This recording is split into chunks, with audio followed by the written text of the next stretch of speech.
Outlining your essay is creating the structure you're going to build your essay upon. It's like DNA or a blueprint for your paper. The DNA you inherit from your parents determines how you will physically develop. Products and buildings start with blueprints.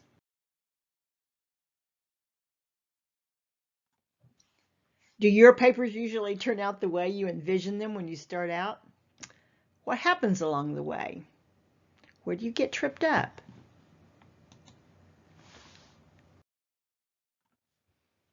Do any of these excuses sound familiar to you? It's so easy to procrastinate, isn't it? What kinds of excuses do you come up with? When do you actually start writing your paper? The night before? Many students do that. And what is the result? Are you happy with the result when you start the night before?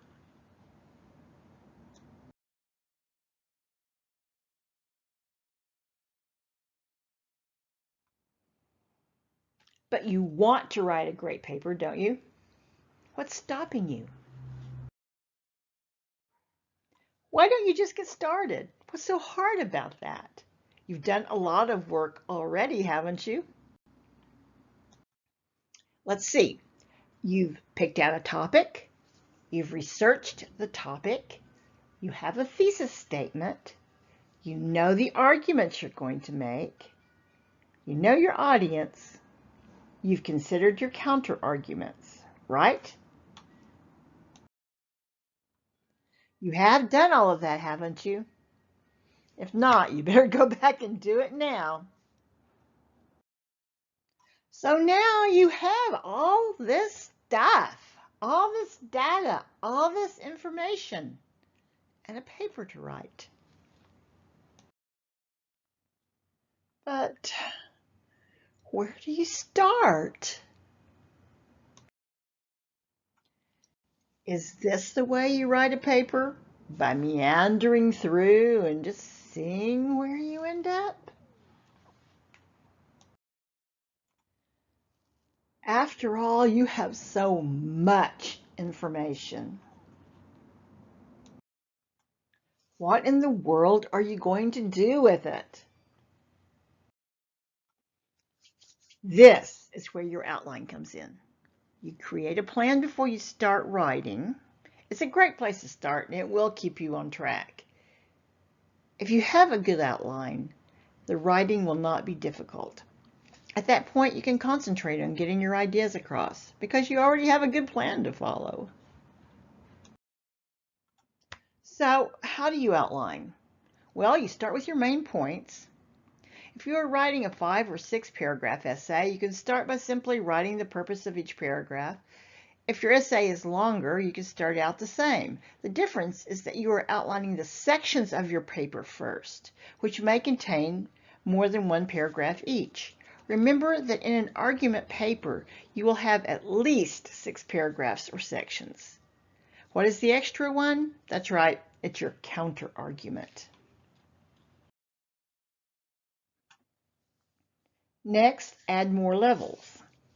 What will be in your sections or paragraphs? Remember, for a longer essay, some points should be sections divided into multiple paragraphs. Now you start to get specific about your argument. At this point, the outline is very generic and can apply to all papers of this type, but yours is special. Now is the time to get specific about your argument. Put in your thesis statement because that is the core of your paper, and start adding your other ideas from your research. The outlining step is where you establish a logical chain of reasoning for your paper. That's what makes your argument make sense to your readers. Think carefully about how you are crafting your logical arguments. First, make sure all evidence is specifically related to the focus. Refer back to your thesis statement. Don't stray. Make sure all of your evidence refers back to your thesis and your reasons. All of your evidence also must be related to your other evidence. Make sure your argument as a whole hangs together. Make sure none of your evidence contradicts other evidence.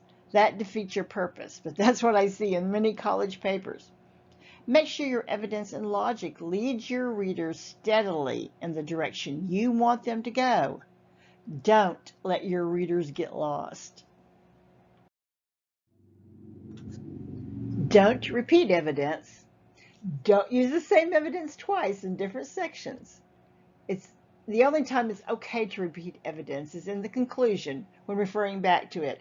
And that doesn't mean not saying the same thing the same way twice. It means doing your research and coming up with good evidence so you don't have to repeat yourself. Organize your evidence progressively. Lead up to the most important points.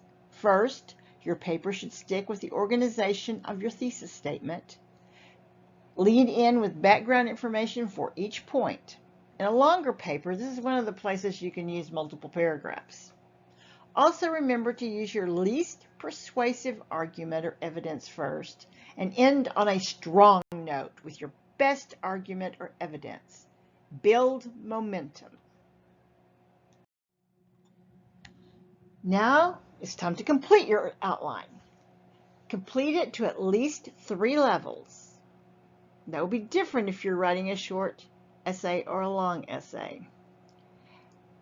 You can continue to add details and levels though until you have your rough draft. At some point you'll just convert your work into paragraphs and wow.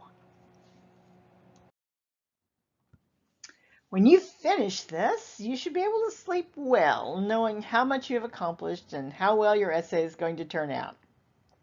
Doesn't that feel good? You really do rock.